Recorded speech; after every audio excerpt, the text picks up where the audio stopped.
और अब वक्त है आज की बड़ी बहस की। बात कुछ गद्दारों की, बात एक बहादुर की।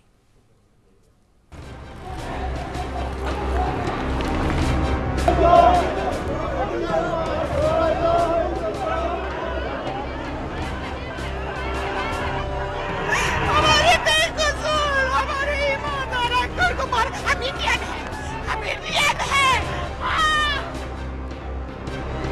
तो खुदा ना खास्ता अगर इनका सब्र जवाब देगा कि आप सड़क पे जिप्सी देखते ही लोगों को भागना पड़ेगा।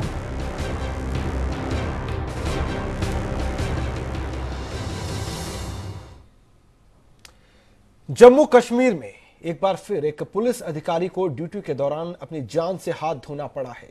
श्रीनगर के नौहट्टा इलाके में तैनात मोहम्मद अयूब पंडित को भीड़ ने पीट पीट कर मार डाला। ऐसे में सवाल बहुत सारे हैं। क्या वो सिर्फ एक भीड़ का गुस्सा था या एक बड़ी साजिश थी? कश्मीर में हो क्या रहा है, इसके जिम्मेदार कौन हैं? देखिए रिपोर्ट।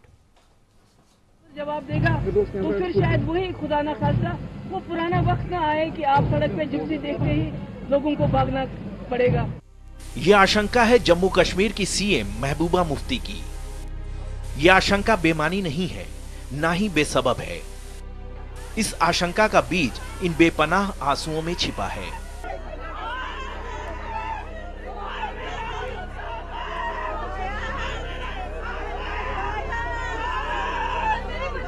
नामुराद अनहोनी की गुंजाइश रोते बिलखते और बेसुध होते इस परिवार के दामन में दर्ज है।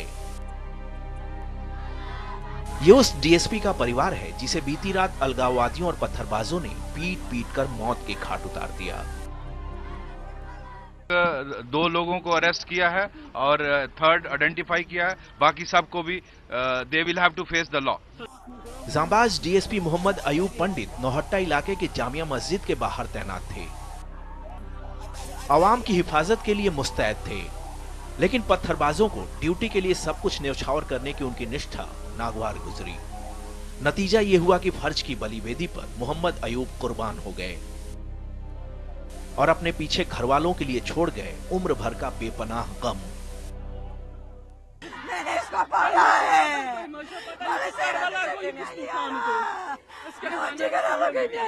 मेरा भाई, छोटा भाई, हमारे बेकसूर, हमारे ईमानदार अंकल को मार। हम इंडियन हैं, हम इंडियन हैं।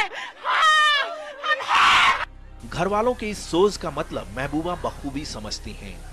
उन्हें डर है कि मुसलसल होने वाली ऐसी घटनाएं कहीं सुरक्षा बलों के धीरज पर भारी न पड़ जाए। उन्हें डर है कि कहीं ऐसा न हो कि सेना के जवानों के धैर्य का अंतहीन सिलसिला टूट जाए। अगर ऐसा हुआ तो फिर पत्थरबाजों के साथ ही सूबे के दूसरे लोगों की दुश्वारी भी बढ़ जाएगी। एक शख्स जो लोगों की हिफाजत के लिए अपना फर्ज अंजाम दे रहा है, उसको इस तरह से मारपीट करके उसको मार देना, इससे बड़ा शर्मनाक वाकया कोई हो नहीं सकता है। डीएसपी मोहम्मद अयूब की शहादत के बाद यही डर सीएम को साल रहा है। इसी आशंका के बीच महबूबा सुपुर्दे खाक से पहले शहीद को श्रद्धांजलि देने पहुंची। सवाल यह है कि जब मेजर लितुल गोगोई जैसे जांबाज सिपाही पत्थरबाजों को जीप के बोनट से बांधते हैं तो सेना की कार्यशैली पर सवाल खड़े किए जाते हैं, और जवान जब मानवता की राह पर चलते हैं तो उनका हस्र मोहम्मद अयूब सरीखे कर दिया जाता है। इंसानियत के हकदार हमारे वो जवान भी हैं जो देश की हिफाजत के लिए अपना घर परिवार, देश दुनिया सब कुछ छोड़कर घाटी की दुश्वारी में फौलादी इरादों के साथ डटे हैं। क्या उनके सब्र की कोई सीमा नहीं होनी चाहिए? सवाल बड़ा है, जवाब पूरे देश को देना है। आबिद नबी, न्यूज वर्ल्ड इंडिया, श्रीनगर।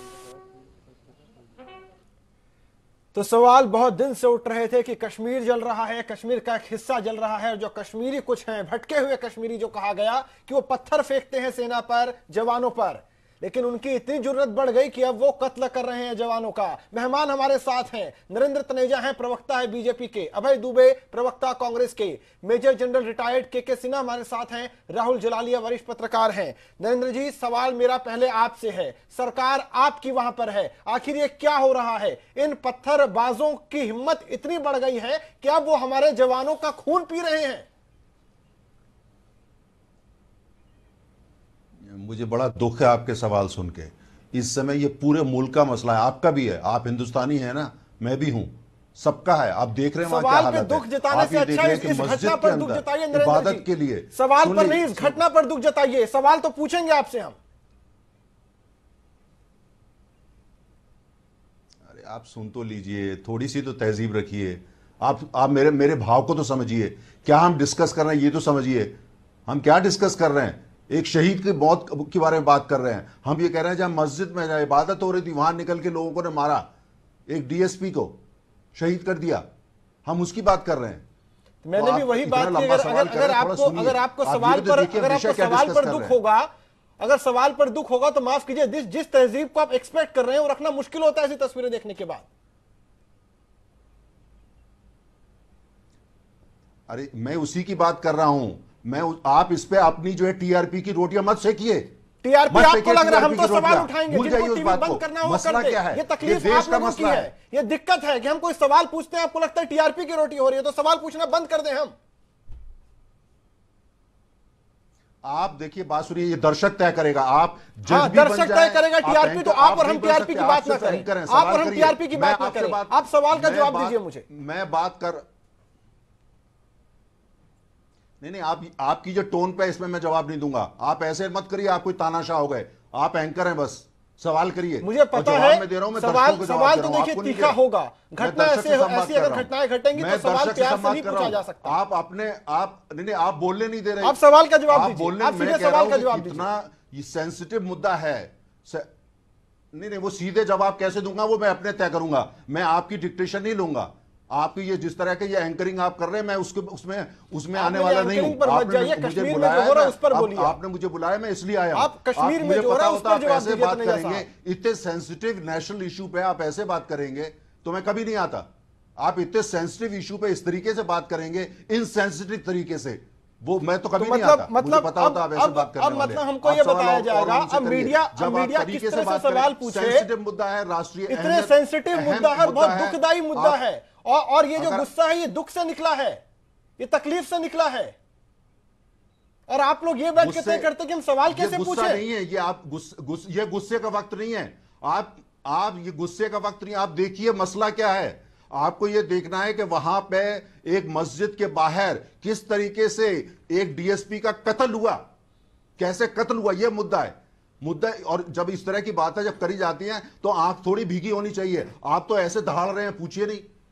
आपकी आंख में तो मुझे कहीं नजर नहीं आ रही। आपने शायद वो तस्वीरें नहीं देखी, उनके परिवार वालों को रोते बिलखते आपने देखा, वो रो भी रहे हैं और चीख भी रहे हैं। अरे मैं उसी की बात कर रहा हूं। आप भी तो परिवार वाले हैं, क्या आप हिंदुस्तानी नहीं हैं? मैं परिवार वाला हूं, तभी तो तकलीफ है, तभी तो नाराजगी है। आप परिवार वाले नहीं, मैं तो हूं। तभी तो नाराजगी पूरा है। देश है, पूरा देश है। तो टीआरपी की रोटियां, हर वो व्यक्ति जिसका खून ना खोला हो तस्वीर देखकर उसको शर्म आना चाहिए खुद को भारतीय कहने अगर पे। आप हमारा खून तो खोलेगा ऐसी तस्वीरें देखकर। अरे आप टीआरपी की रोटियां बना रहे हैं, आप मुझे बोलने नहीं दे रहे हैं। आप नहीं बात कंप्लीट देना तो आप बोलते रहिए, कोई फर्क नहीं पड़ता। बिना मुझ पर हमला किए अपनी बात मुझे कंप्लीट बोलने नहीं कीजिए। दे रहे हैं। एक सेंसिटिव इशू को ये वहां पे उसको एक तमाशा बनाने की कोशिश करें और मैं उसमें शामिल नहीं होता। दर्शकों मुझे माफ कीजिए। चलिए ठीक है, आप मुझे बताइए ये तस्वीरें देखने के बाद आपको क्या लगा? रोटी सेकना ऐसे मुद्दों पे को देखने के बाद आपको क्या लगा? मुझे मैं ऐसे मुद्दे पे मैं आपकी टीआरपी की रोटी में शामिल नहीं होऊंगा। बहुत दुखद मुद्दा है। आपके साथ मैंने कई शोज किए हैं, आपकी आवाज में नमी नहीं है तो मैं आपसे बात नहीं करना चाहता। तनेजा साहब एक बात सुनिए, आपके साथ मैंने कई शोज किए हैं और यह सुविधा मुझे कभी आपके साथ नहीं हुई और न ही कभी इस तरह से आपने कोई ऐतराज जताया। आज का मुद्दा ऐसा है कि अगर गुस्सा आता है इन तस्वीरों को देखकर, आप बोलने ही नहीं दे रहे हैं। आपको तो मैं कह रहा हूं अपनी बात रखिए। आप अगर सवालों पर हमला करेंगे, कंप्लीट करने दे रहे, मुझे पता आपको वक्त दिया मैंने, आपकी बात हमारी पार्टी पसंद नहीं है, मुझे पता है। ठीक है, लेकिन आपको मुझे बोलने दिया, आपको ये हक है कि आप मुझसे मेरा बोलने का हक नहीं छीन सकते। बिल्कुल नहीं, आप मुझसे मेरे को जवाब देने का हक नहीं छीन सकते। ठीक है, अपना जवाब दीजिए। आप मेरी फ्रीडम मुझसे छीन रहे हैं, आप मुझसे मेरी फ्रीडम छोड़ रहे हैं, मेरे पे इमरजेंसी लगा रहे हैं। आप क्यों लगा रहे हैं इमरजेंसी? क्यों नहीं बोलने दे रहे मुझे? आपको मैं कई बार कह चुका हूं अपनी बात पूरी कीजिए साहब। सुनिए तो सही। आपने मुझे 30 सेकंड नहीं बोलने दिया है। आप बोलते रहिए। आपको मैं 30 बार कह चुका हूं अपनी बात पूरी रखिए। दर्शक तय करेंगे। बिल्कुल वो दर्शक तय करेंगे कि कौन क्या कर रहा है। ठीक है, अब अपनी बात पूरी कीजिए। ठीक है, करिए। अब तो अपनी बात पूरी कीजिए। देखिए बात सुनिए, जो वहां का, अगर आप बीच में बोलेंगे तो मैं चुप हो जाऊंगा, ठीक है ना?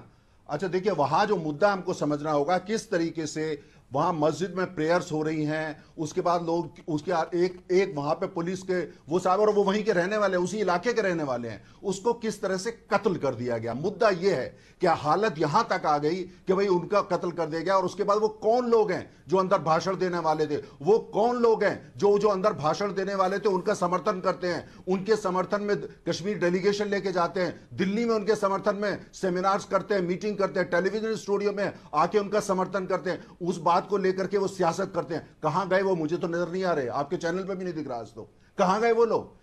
ये समझना होगा कि एक वो व्यक्ति जो अपनी जान दे रहा है, अपनी ड्यूटी कर रहा है, और उसके साथ इस तरह की दरिंदगी, इस तरीके की दरिंदगी, क्या इसको बोलते हैं? इसको मजहब बोलते हैं। ये इस्लाम तो नहीं है, मैं आपको कह सकता हूं, मैं इस्लाम को बहुत अच्छी तरह जानता हूं, और ना ये किसी भी तरीके की इसके अंदर सिविलिटी है क्या फिर ये? और यहां पे अगर इसको आप इस नजरिए से देखते हैं कि आप सत्ता में हैं, या कांग्रेस सत्ता में है, या पीडीपी सत्ता में है, या डीएमके सत्ता में, मुझे हैरत होती है, आश्चर्य होता है कि ऐसी बात को आप इतना छोटा करके देख रहे हैं। आप ये देखिए कि पूरा देश, कश्मीर का जो मसला है पूरा देश का, वो कांग्रेस, बीजेपी, पीडीपी या टीपी इस तरह से ये मुद्दा नहीं है। आज जो मुद्दा है वो ये है कि एक बहादुर, एक जानबाज सिपाही, एक ऑफिसर, एक डीएसपी अब जाता है अपना फर्ज अदा करने के लिए, हिंदुस्तान के लिए, देश के लिए अपना फर्ज अदा करने जाता है, भारत के लिए जाता है, रिपब्लिक ऑफ इंडिया के लिए जाता है, और उसका कत्ल हो गया।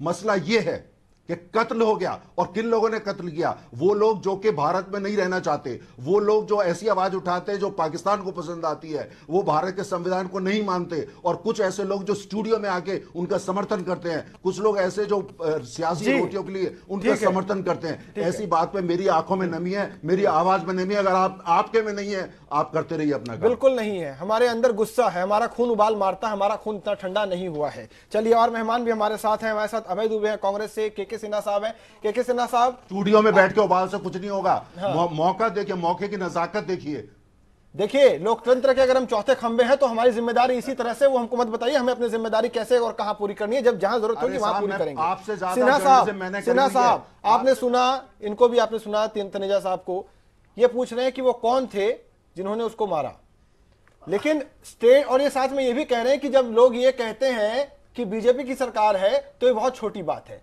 अरे इंटेलिजेंस सारा आपके पास है, अमला सारा आपके पास है, कंट्रोल सारा आपके पास है, तो सवाल पूछे कि ना पूछे हम? हाँ, देखिए नरेश जी, आपने सवाल रख लिया।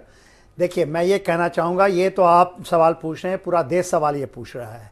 आज देश ये सवाल पूछ रहा है कि जो हालात आज कश्मीर में पैदा हो गया है, और जिसको पैदा करने दिया गया है, ये एकदम कैटेगरिकल है, जिस तरह से इसको स्लिप करने दिया जा रहा है।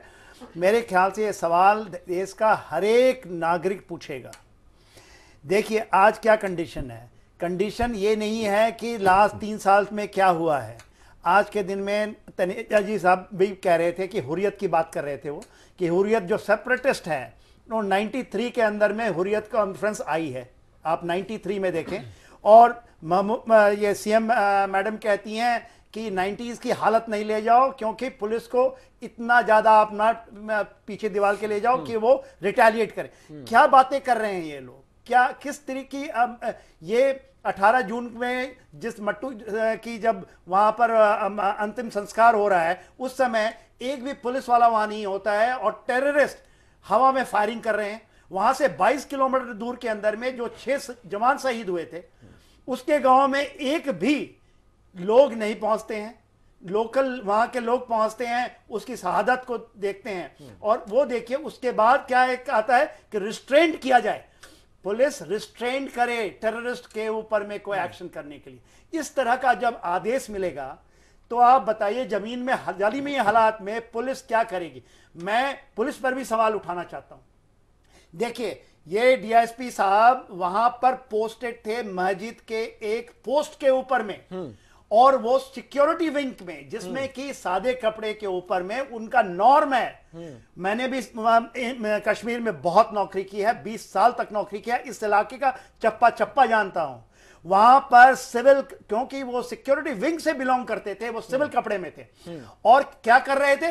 रात के 12:30 बजे जब ये जब नवाज खत्म होता है तो पत्थरबाजी हो रही है, वो पत्थरबाज का फोटो ले रहे हैं, वीडियो बना रहे हैं और फिर मिसक्रिएंट आकर के उनको मार देते हैं। उनके साथ जो गार्ड है वो भाग लेती है। अरे डीजीपी साहब से तो सवाल ये पूछिए कि उनका आर्मी में होता तो उनका तो कोर्ट मार्शल होता, कोर्ट मार्शल। तो ये जो जवान भाग रहे हैं उनको बोलेंगे कि मोरल डाउन है। क्या मोरल डाउन है भाई? ये पुलिस का काम है। 6 जवान मर जाते हैं अनंतनाग के अंदर में, एक एम्बुश होता है, 6 लश्कर के जवान आते हैं एक टेवेरा गाड़ी के ऊपर। साहब ये मुद्दा जो है कहीं और जा रहा है, मेरी बात सुनिए। ठीक है, जो भाग गए वो तो गलत है ही, लेकिन इसका मतलब ये नहीं है कि बाकी उन पत्थरबाजों को इतनी हिम्मत और इतनी इजाजत मिल जाए कि वो कत्ल कर दे डीएसपी का। देखिए नरेश जी, मैं ये वो नहीं भागते तो बच सकते थे। इस हालात में लाने का जिम्मेवार कौन है? यही तो सवाल है, यही तो सवाल है। इन पत्थरबाजों की हिम्मत इतनी कैसे बढ़ गई? यदि आर्मी चीफ कहता है कि कोई भी पत्थरबाज यदि वो है तो वो टेररिस्ट के बराबर है, बिल्कुल उसकी ट्रीटमेंट वैसे ही होनी चाहिए। बिल्कुल। और आप बताइए, ये पत्थरबाज जिसका वो एक डीएसपी एक वीडियो बना रहा है, उसको सरेआम दिन दहाड़े कत्ल कर दिया जाता है और उसके साथ कुछ गार्ड हैं, वो भाग लेती है उस जगह से। आप बताइए कि क्या दुर्दशा कर दिया है इस कश्मीर का। एक जन्नत को जहन्नुम बना दिया है। अभय जी भी हमारे साथ हैं। अभय जी, जब जब इन पत्थरबाजों पर सख्ती बरती गई, कांग्रेस की ओर से आवाज उठाई गई, लेकिन आपको लगता है कि वाकई में ये कहानी, ये जो हुआ वहां पर डीएसपी के साथ, उसके बाद ये लगता है कि वाकई में सख्ती ही एकमात्र रास्ता था?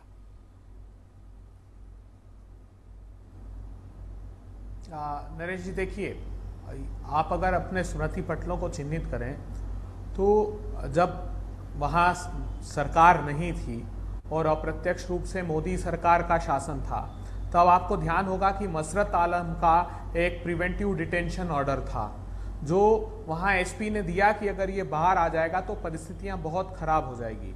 मगर राजनीतिक दृष्टिकोण से लाभ लेने के लिए उस प्रिवेंटिव डिटेंशन ऑर्डर को नहीं माना गया और मसरत आलम को छोड़ दिया गया। वहीं से ये परिस्थितियां डिटोरिएट होना प्रारंभ हुई।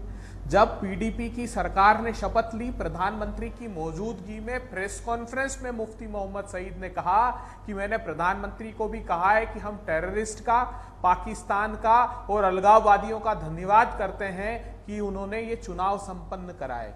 जबकि आपको जानकर आश्चर्य होगा कि हुर्रियत ने तो उस इलेक्शन, असेंबली इलेक्शन को बायकॉट करने का फरमान जारी किया था। उसके बावजूद 65% लोगों ने प्रतिसाद दिया और प्रजातंत्र को जीवंतता प्रदान की। मगर क्या परिस्थितियां 3 साल में निर्मित हुई कि वो 65% 7% पर आ गया। बिल्कुल ठीक कहा आपने। लितिल गोगोई ने जो एग्जाम्पल सेट किया उसका परिणाम क्या भुगतना पड़ा। उसके खिलाफ अपहरण का मुकदमा वहां बीजेपी और पीडीपी की सरकार ने दर्ज कर दिया। जब बुरहान वानी आतंकवादी का एनकाउंटर होता है तो भारतीय जनता पार्टी के उप मुख्यमंत्री निर्मल सिंह कहते हैं कि ये एक्सीडेंट था, हो सकता था कि हम उसको बचा सकते थे। महबूबा मुफ्ती ने भी उसके प्रति सॉफ्ट कॉर्नर दिखाया। तो हो ये रहा है कि जहां पर आपको एक्शन लेना चाहिए वहां पर आप एक सॉफ्ट कॉर्नर देते हैं। आप देखिए, अभी फिरोज डार की भी वहां एक पुलिस अधिकारी की हत्या की गई। उसने कहा था कि मुझे बुलेट प्रूफ व्हीकल दे दीजिए, मगर नहीं मुहैया कराया गया। क्यों?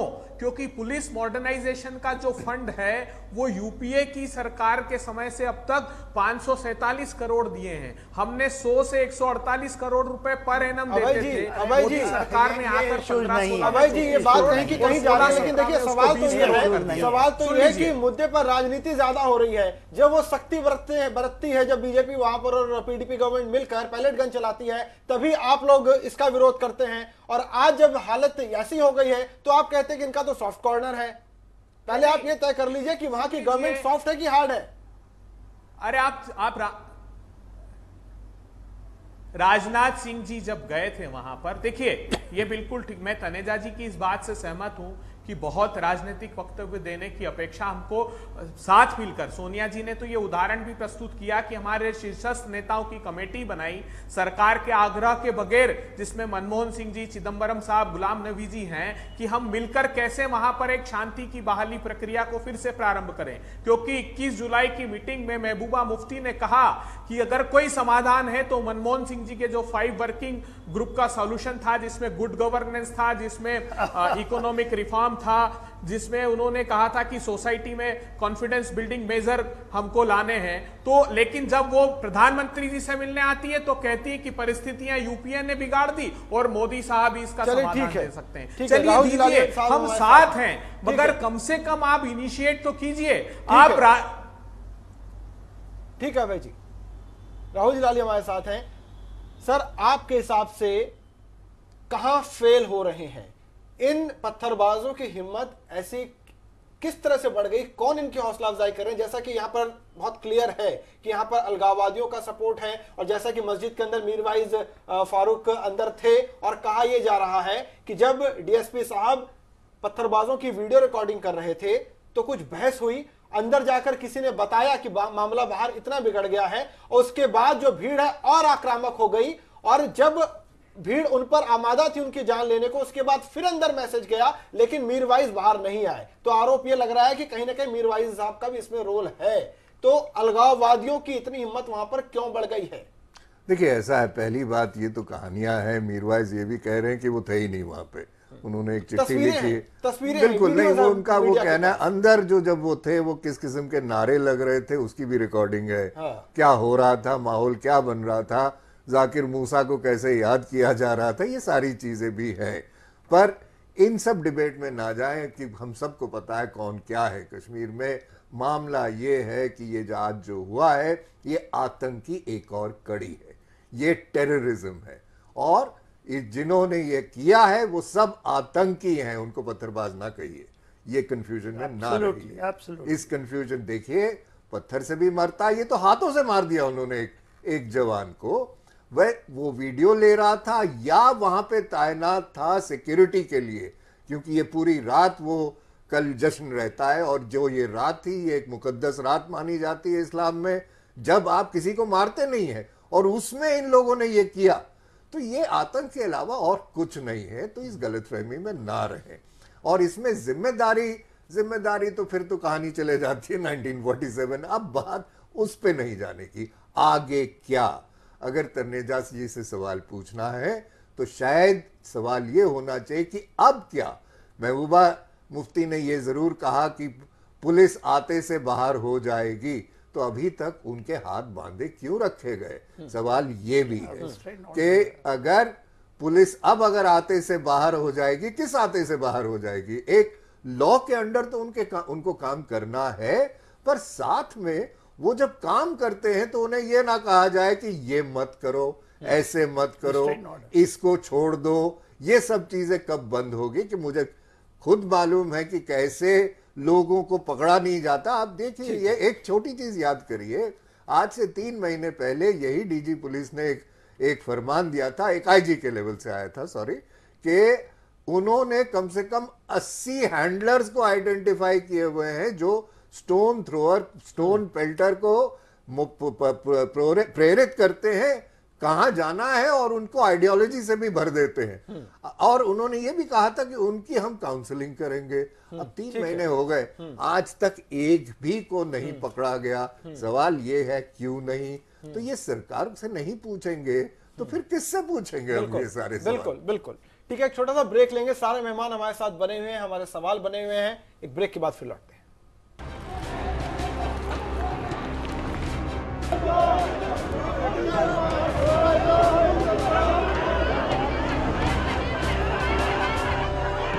हमारे बेकसूर, हमारे ईमानदार अंकल को मार, हम इंडियन हैं, हम इंडियन हैं। तो खुदा ना खास्ता अगर इनका सबक जवाब देगा कि आप सड़क पे जिससे देखते ही लोगों को भागना पड़ेगा।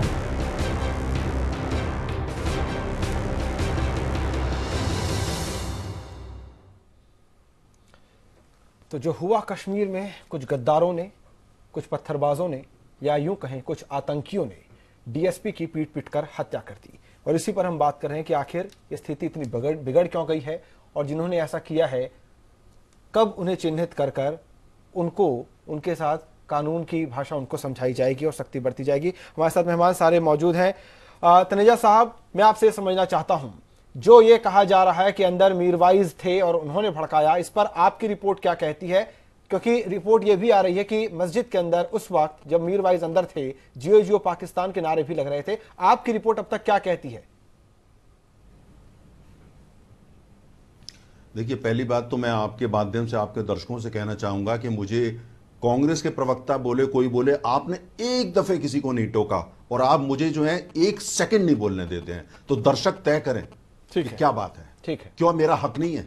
दूसरी बात, वो लोग जिन्होंने कत्ल किया, आप आधे घंटे जो फर्स्ट हाफ आपका प्रोग्राम था, आपने मात्र उनको पत्थरबाज कहा, आपने ये नहीं कहा उन्होंने कत्ल किया, वो आतंकवादी आपने नहीं कहा। एक को पैनलिस्ट ने कहा, अब आप उसको जोड़ रहे हैं। आधा घंटा आपने मात्र उनको पत्थरबाज बोला, लेकिन मेरे को नहीं बोलने दिया। बहुत दुखद है, दर्शक बहुत दुखद है तनेजा साहब, तय करें। ये बहुत दुखद है तनेजा साहब। तीसरी बात, आप जैसे वरिष्ठ लोगों से उम्मीद नहीं की जाती ऐसी बातें। अब आपको जहां अटैक करना चाहिए वहां अटैक नहीं कर रहे हैं और आप हमारे शब्दों पर जा रहे हैं।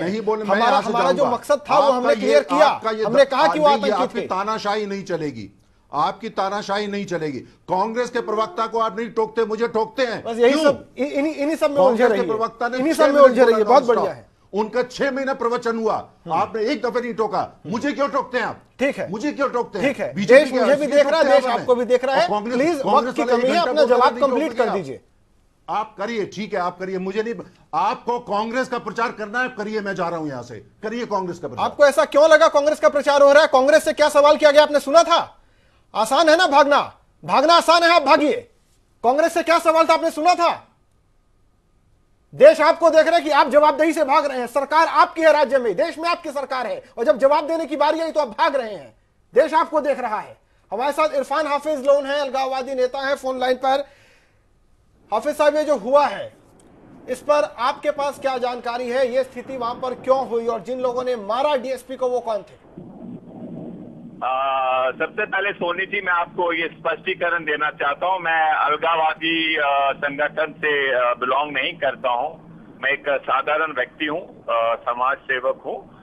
और जहां तक आपका प्रश्न है, हम आपको ये बताएं कि जब भी कोई भी मानव अधिकार का उल्लंघन होता है, इसकी निंदा होनी चाहिए। और जो आज हमने देखा, एक यंग पुलिस ऑफिसर को बेरहमी से उनको मारा गया, हम इसकी सारे कश्मीरी लोग इसकी निंदा करते हैं। लेकिन हम आपको ये बताना चाहेंगे, आपको ये कोई शोभा नहीं देता है कि आप ऐसे जब भी कोई ऐसी मानव अधिकार उल्लंघन हो और आप इसकी निंदा करें, क्योंकि 2 दिन पहले आपने देखा निर्दोष कश्मीरी जो सिविलियंस है वो मारे गए। आपने एक शब्द भी नहीं बोला उस पे, निर्दोष सिविलियंस मारे गए। कल सोपोर में एक बुजुर्ग आदमी का मैंने चेहरा देखा, उसको पैल्स इतने लगाए गए हैं कि आप इज बियॉन्ड रिकग्निशन, आप उसको पहचान नहीं पाते हैं। और जो आपका ये सिलेक्टिव अप्रोच है towards human rights violation, towards killing, this is really shocking, appalling. ये बहुत दुर्भाग्यपूर्ण है जो आप सिलेक्टिव रहते हैं। चलिए ठीक है इरफान साहब, बहुत बहुत शुक्रिया हमसे बात करने के लिए। मैं ये कहना चाहूंगा, चलिए बहुत बहुत शुक्रिया, बहुत बहुत शुक्रिया। और सिन्हा साहब हमारे साथ है। सिन्हा साहब, आपने देखा इस मामले में सबसे बड़ी जिम्मेदारी बीजेपी की बनती है, तो हमको सवाल तो करना ही होगा बीजेपी से, भले ही बीजेपी चर्चा में रुके या ना रुके। इस तरह का अगर एटीट्यूड रहेगा तो क्या कश्मीर में वाकई कोई समस्या हल हो पाएगी? क्या समस्या की ओर देखना भी चाह रहे हैं हमारे नेता?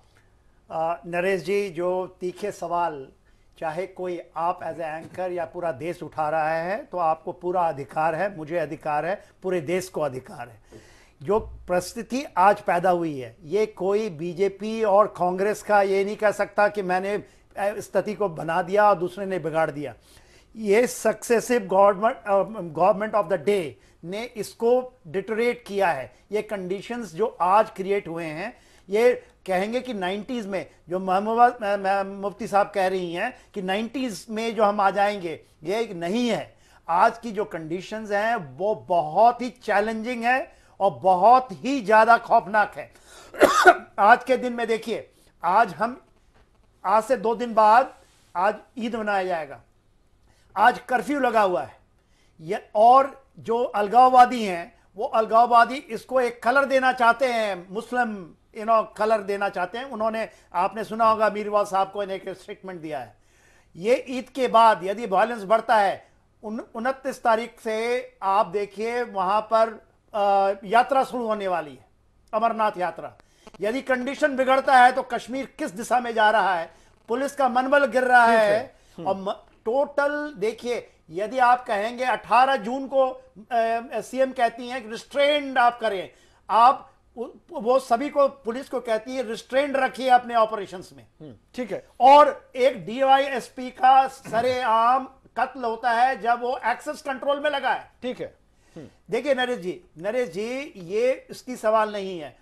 पुलिस एक बहुत इंपॉर्टेंट कड़ी है और इंस्ट्रूमेंट है, और यदि वहां पर लोकलाइज तरीके से जो आतंकवाद पनप रहा है उसको खत्म करने की जिम्मेवारी पुलिस की ही है। ठीक है सर। ये देखिए, हमारे को या तो रिबेरो टाइप या केपीएस गिल का समय याद कीजिए। जी जी।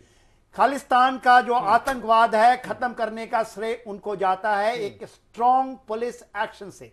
आज के दिन पुलिस का मनोबल इतना गिराया गया है, 82 पुलिस लास्ट ईयर हुए हैं, आज मेरे ख्याल से 26-27 से ज्यादा पुलिस लोग एलिमिनेट हो चुके हैं, और उनको कहते हैं रिस्ट्रेंड। ये पॉलिटिकल डिसीजंस हैं। ठीक है सर, ठीक है। हमारे साथ अभय जी भी हैं। अभय जी, मैं आपसे जानना चाहूंगा क्योंकि इस मामले में अलगाववादियों का एक बड़ा रोल है, मीरवाइज का रोल है, जो तस्वीरें भी दिखाई दे रही है कि वो मस्जिद के अंदर थे, भले ही वो बाद में मना करते रहे, और वहां से जो खबरें आ रही है कि कहीं ना कहीं अंदर से ही ये मैसेज आया था, जिसके बाद भड़क गई वो आतंकियों की भीड़, वो पत्थरबाजों की भीड़। मेरा सवाल आपसे ये है, क्या आप सरकार से मांग करेंगे कि इन आतंकवादियों पर, इन अलगाववादियों पर नकेल कसी जाए और कम से कम मीरवाइज फारूक जैसे नेताओं की सुरक्षा वापस ली जाए?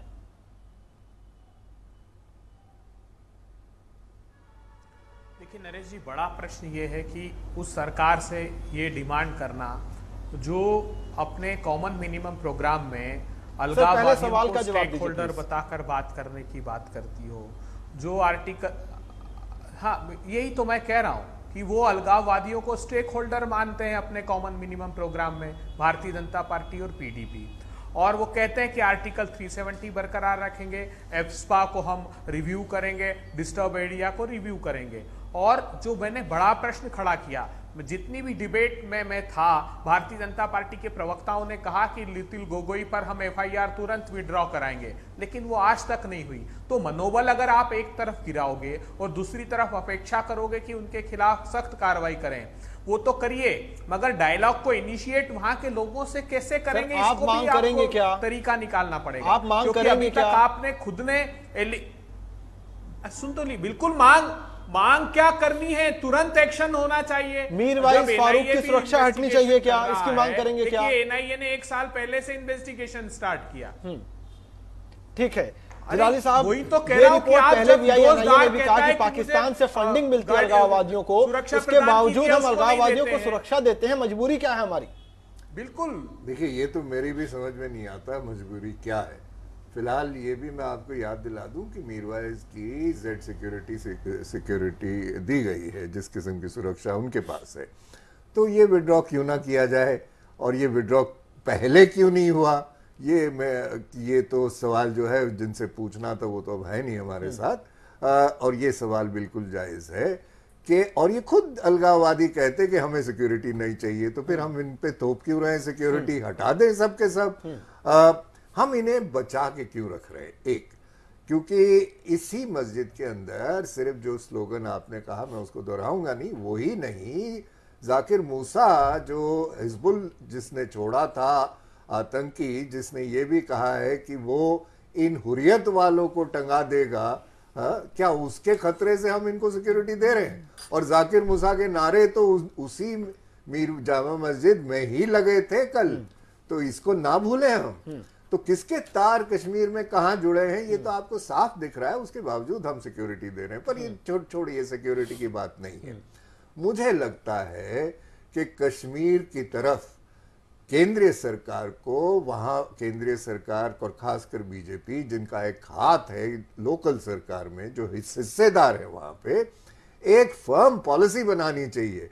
अगर आप counter terrorism, anti insurgency operation वहां चला रहे हैं तो उसको ठीक से चलाइए। आधे अधूरे काम करने से कुछ नहीं होगा, ये उल्टा आप पे ही रिकॉइल करेगा। अगर आप साउथ कश्मीर में अपनी कोई चला रहे हैं मुहिम, तो आप पूरे साउथ कश्मीर को सैनिटाइज कर रहे हैं। आप 4 दिन पहले ऐलान कर देते हो कि आतंकी घुस गए श्रीनगर में, आज तक क्या हुआ? अब आप नतीजा देखते हैं, श्रीनगर को क्यों नहीं घेरा किया गया, सैनिटाइज किया गया, क्यों ये डीएसपी साहब अकेले थे वहां पे, अकेले, या जो उनके साथ दस्ता था वो दस्ता उस लायक नहीं था कि वो प्रोटेक्ट कर पाए अपने आप को, तो उनको क्या प्रोटेक्ट करता। और सबको मालूम है कि वो माहौल वहां पे क्या बनता है, और खासकर जुमे रात को क्या माहौल रहता है।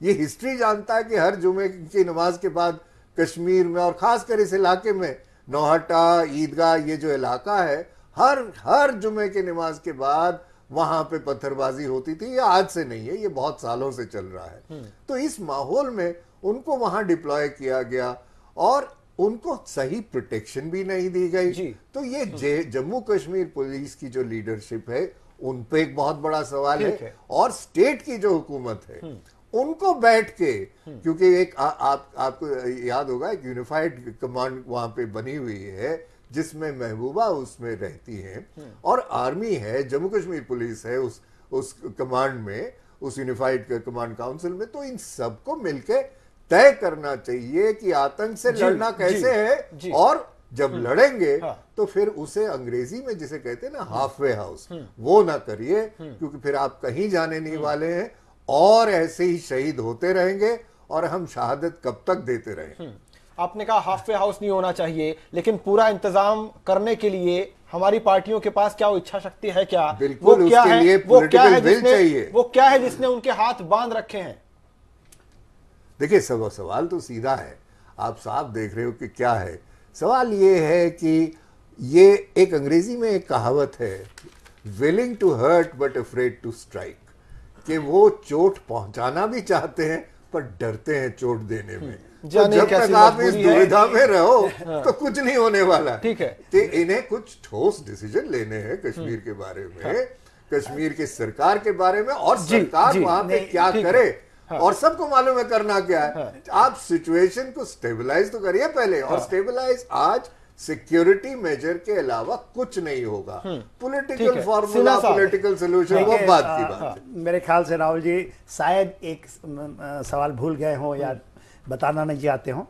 आपको याद होगा जो 2014 के अंदर में पीडीपी गवर्नमेंट ने जमाते इस्लामी से अनंतनाग के इलाके में क्या किया और कैसे वो पावर में आई। ये किसी से छिपा नहीं है, ये सारे जानते हैं। यदि मैं जानता हूं तो मेरे ख्याल से सारे लोग जम्मू कश्मीर के जानते हैं, पूरा देश जानता है।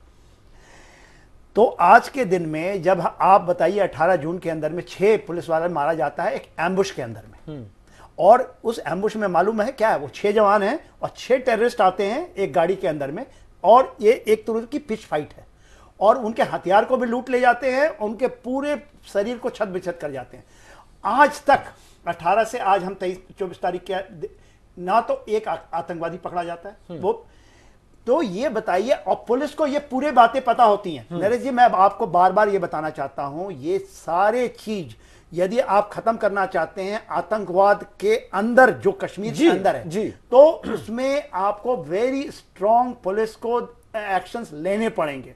पुलिस लीडरशिप को पॉलिटिकल जो बाइंडिंग है उससे ऊपर उठना पड़े। ठीक है सर, देखिए सवाल ये है, देखिए नरेश जी, आप भले ही बीजेपी वाले निकल के चले गए हों, मगर मैं यह बताता हूं जो मेरे को इंडिकेशंस मैं रीड करता हूं उसके टैक्टिकल लेवल पे, ऑपरेशनल लेवल पे एंड स्ट्रेटेजिक लेवल के अंदर में बहुत सारे चेंजेस, स्ट्रॉन्ग चेंजेस आए हैं। ये आप मानना पड़ेगा। हो सकता है समय की कमी पड़ रही है, हो सकता है कि ये अलगाववादी इतना ज्यादा सक्रिय हो गए हैं, पत्थरबाजी केवल 2% लोग कर रहे हैं। आपको पता होगा आउट ऑफ 100 80% आपने सुना वो डीएसपी डीवाईएसपी के फैमिली वाले कह रहे थे मैं भारतीय हूं। बिल्कुल, और इतना बड़ा नारा, और यही कश्मीर की आवाज है, यही कश्मीर की आवाज है। सर सवाल मेरा, एक बार सवाल लीजिए, सवाल मेरा ये है कि इस तरह की घटना के बाद इसका तुरंत इम्प्लीकेशन या तुरंत रिएक्शन अब क्या होगा?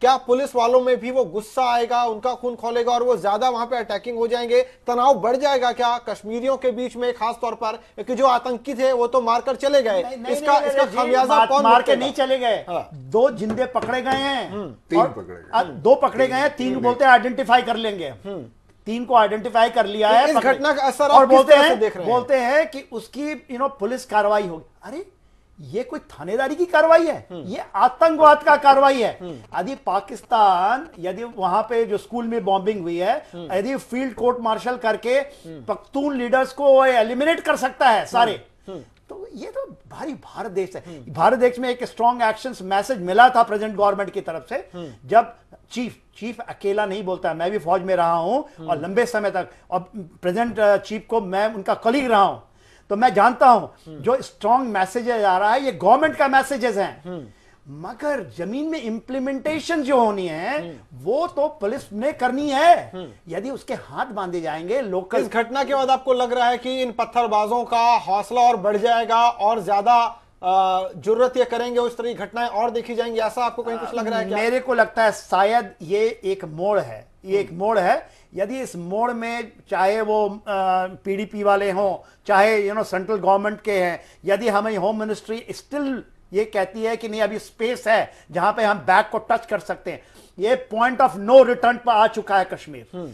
यदि आप देखिए, यदि आप ओवरऑल सिक्योरिटी सिचुएशन को देखें, जिसमें strategic level, operational and tactical, ये टैक्टिकल लेवल पे ऑपरेशंस हुए हैं, day by day situation is getting out of control, not by local. देखिए आउट ऑफ कंट्रोल जा रहा है। ठीक है, ठीक है। देखिए सबसे बड़ा सवाल इसमें यह है कि इन्होंने सही कहा जो ये कहा है, पर अब महबूबा मुफ्ती को भी सोचना है, क्योंकि ना जमात रहा उनके साथ, ना कहीं उनकी पार्टी रही है, कैडर रहा है साउथ कश्मीर में, उनका अपना सर्वाइवल का सवाल है। और वो अब डायरेक्शन दे, क्योंकि आपने जो कहा गुस्सा है जम्मू कश्मीर पुलिस में, और मैं जानता हूं गुस्सा है, वो रिवेंज की फीलिंग भी है, पर अब लीडरशिप की बात है। लीडरशिप को इस रिवेंज की फीलिंग, इस गुस्से को चैनलाइज करना है एंटी टेररिस्ट ऑपरेशन में। उनको चैनलाइज करना है कि आतंकियों को पकड़े और उनको एलिमिनेट करें, क्योंकि और कोई रास्ता नहीं है आपके पास। और जम्मू कश्मीर पुलिस ने ये रोल बहुत अच्छी तरह निभाया है 90s में, वो जानती है क्या करना है, और पर उसके हाथ आज बंधे हैं। उसे आप उन पे जो हथकड़ियां लगाए हुए बैठे हैं जम्मू कश्मीर पुलिस पे, उसे खोल दीजिए। और एक बहुत बड़ी बात है, ये उनकी पुलिस वालों की, वहां की ऑर्डिनरी पुलिस वाले की डिमांड है कि, और इससे जुड़ा हुआ है, उनके सेंटिमेंट जुड़े हुए हैं और हम इसे सुने, वो चाहते हैं कि वो जब शहीद होते हैं उनका शहादत वैसे ही रिकॉग्नाइज की जाए जैसे कि एक आर्मी और सिक्योरिटी फोर्सेस की होती है। उनका कंपनसेशन उस लेवल पे ना सही, पर कहीं उनसे मैचिंग कर दी जाए, उन्हें प्रोटेक्शन दिया जाए। ये सारी बातें उनकी भी सुननी पड़ेगी। ठीक है, एक बार अब हम सुनते हैं कि जो ये हमारे वीर डीएसपी जो शहीद हो गए, उनके परिवार वाले, उनका क्या कहना है सरकार। ये हमारा भाई जो है, ये हमारा बच्चा जो ये शहीद हो गया, इसको शहीद का दर्जा आ गया। कल तो शबी बरात, शबी कदर थी, आज जमीयतुल विदा है। हमारे बेकसूर अंकल को मारा इन्होंने, हमारे बेकसूर, हमारे ईमानदार अंकल को मारा। हम इंडियन हैं, हम इंडियन हैं, हाँ हम हैं, हमारे अंकल को मारा इन्होंने। अभय साहब हमारे साथ। अभय साहब, इन तस्वीरों को देखकर, इस आवाज को सुनकर आपको कैसा महसूस होता है? क्या कहीं कोई गुस्सा आता है? कहीं ना कहीं जो फेलियर है वो सिर्फ एक सरकार की नहीं है। आजादी के बाद से 70 साल हो गए, अगर आज हालात यहां तक आ गए हैं तो जिम्मेदारी सबकी है। यहां पर जितने भी पार्टियों ने वहां पर राज किया, चाहे डायरेक्टली किया या मिलकर किया, सब फेल होती गई है लगातार।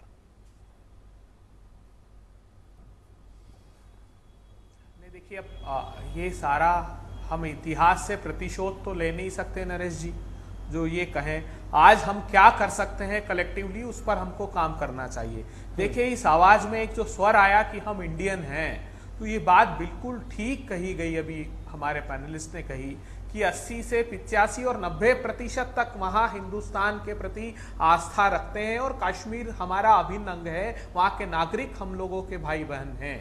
मगर ये जो कुछ ऐसे एलिमेंट हैं जो पाकिस्तान परस्ती की तरफ काम कर रहे हैं, उनका स्वभाव क्योंकि पाकिस्तान जैसा है। हिंदुस्तान और पाकिस्तान का जो बुनियादी अंतर है नरेश जी, वो समझ लीजिए।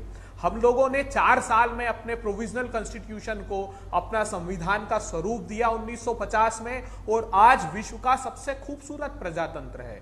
पाकिस्तान भी 47 में राष्ट्र बना, लेकिन 56 में उनका संविधान आया, 58 में पहला चुनाव कराया और मार्शल लॉ लगा दिया। उसके बाद 62 में उन्होंने अपना कॉन्स्टिट्यूशन ही बदल दिया और सेंट्रलाइज कर दिया, राष्ट्रपति को असीमित अधिकार दे दिए। और 2010 में जाकर उन्होंने अपने कॉन्स्टिट्यूशन में से वो प्रोविजन 58 सेक्शन को हटाया है। मगर आज भी वहां प्रजातंत्र नहीं है, आज भी वहां पर सेना अप्रत्यक्ष रूप से शासन करती है। तो ये जो अलगाववादी हैं या जो पाकिस्तान परस्त लोग हैं, ये उसी मानसिकता के हैं जो डेमोक्रेसी में विश्वास नहीं रखते।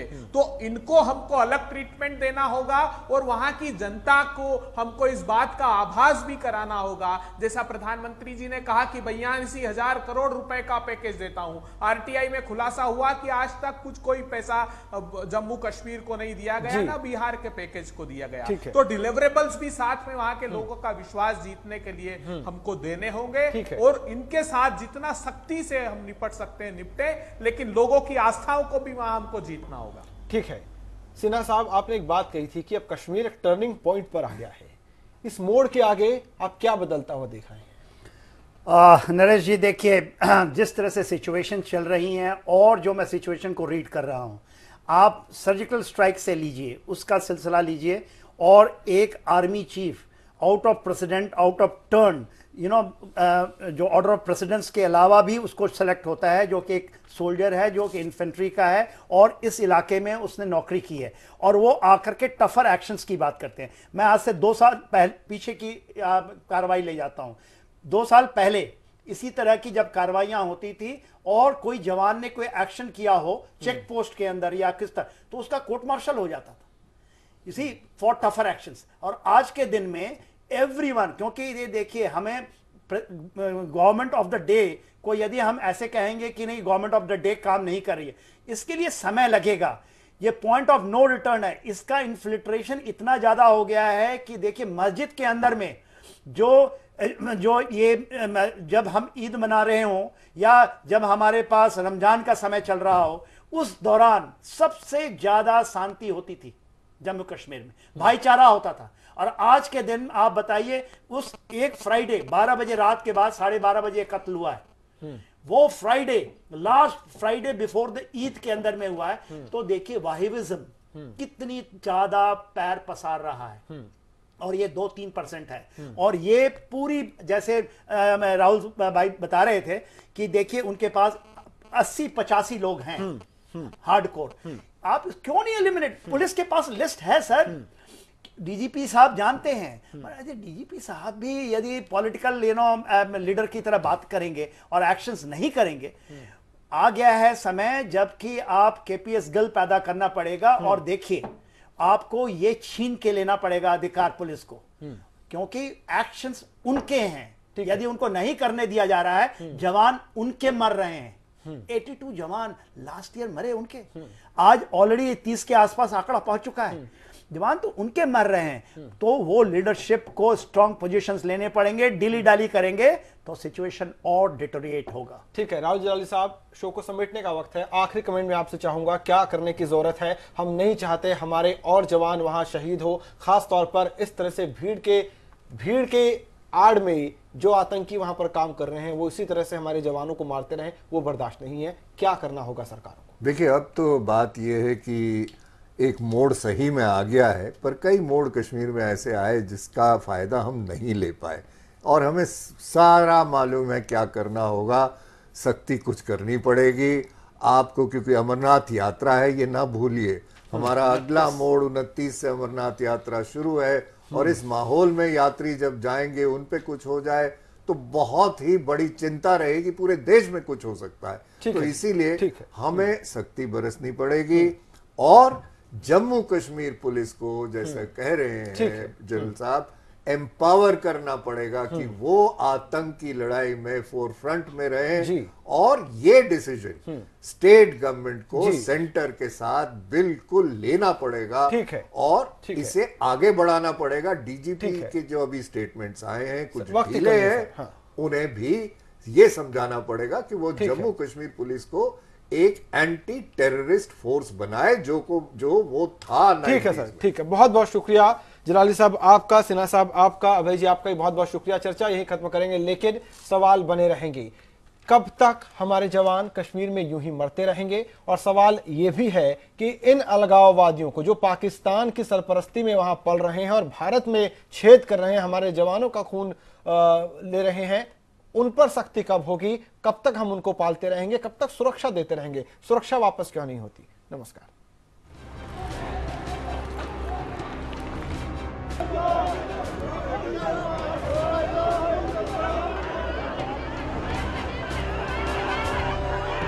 हमारे बेकसूर, हमारे ईमानदार अंकल को मार, हम इंडियन हैं, हम इंडियन हैं।